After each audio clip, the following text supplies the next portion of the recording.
6.25 전쟁 중 육군 다음으로 전사자를 많이 배출한 곳은 다름 아닌 경찰이었습니다.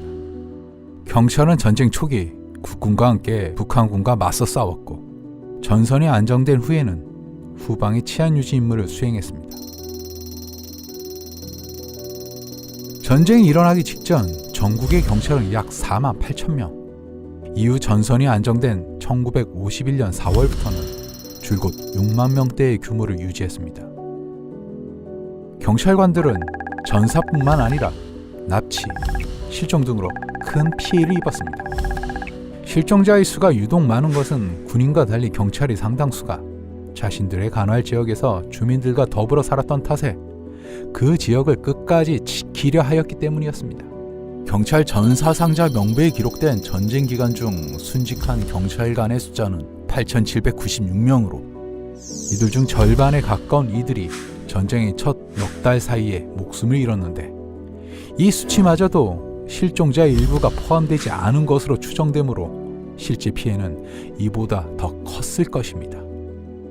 전쟁 초반의 피해를 지역별로 살펴보면 38도 선에 맞닿아 있던 경기도와 강원도, 수도를 지키는데 총력을 투입한 서울시의 경찰이 큰 피해를 입었고, 군을 도와 전선을 지킨 충청남도와 전라북도에서도 상당한 희생을 치렀음을 볼 수 있습니다.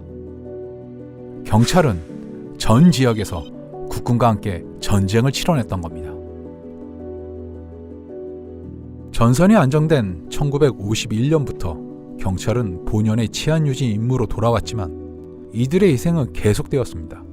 경찰은 남한 지역에 남은 공산 게릴라, 즉 빨치산을 제압하기 위해 후방에서 전투를 수행하였습니다.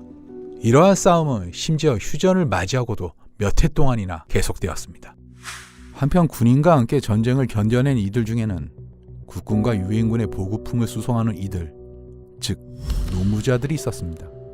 이들은 1950년 7월 보국대로 시작하여 이듬해 6월 유엔군 사령부의 한국 노무단으로 개편되었고, 그 규모는 휴전 즈음까지 약 10만 명 규모였습니다.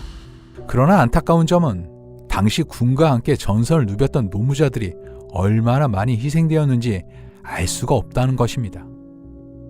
한국 노무단 개편 이래 기록된 희생자는 4,500여 명인데, 이 수치에는 노무자들이 겪었던 가장 가혹한 시기, 즉 전쟁 첫 1년 동안의 희생이 반영되지 않았습니다. 어쩌면 수천 명에 달할지도 모를 이 미지의 희생은 아마도 영원히 우리 역사의 그림자 아래 남아있을 것입니다. 마지막으로 군인과 마찬가지로 전투에 참여하였던 이들, 바로 유격부대가 있습니다. 1951년 초 유엔군 사령부는 북한 지역의 민간인들이 모여 만든 유격부대를 조직해 적의 후방을 교란하고 요인들을 탈출시키는 역할을 맡겼습니다. 이들은 흔히 제8240 부대라는 이름으로 알려졌습니다. 유격부대는 정전협정 체결 직전 2만여 명까지 성장하며 크게 활약하였지만, 이들의 신분이 현역 군인이 아니었기 때문에 오랫동안 적절한 예우를 받지 못하였습니다. 이들의 명예를 찾아주기 위한 오랜 노력 끝에 1994년 첫 위패가 대전 국립현충원에 모셔졌고, 이로부터 유격대원 전사자로서 이름을 올린 분들은 지금까지 5,176명에 이릅니다.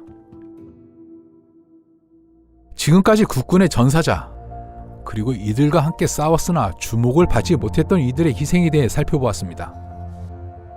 그러나 대한민국을 지킨 이러한 헌신의 한편에는 우리가 미처 알지 못했던 먼 외국의 청년들도 자리하고 있었습니다.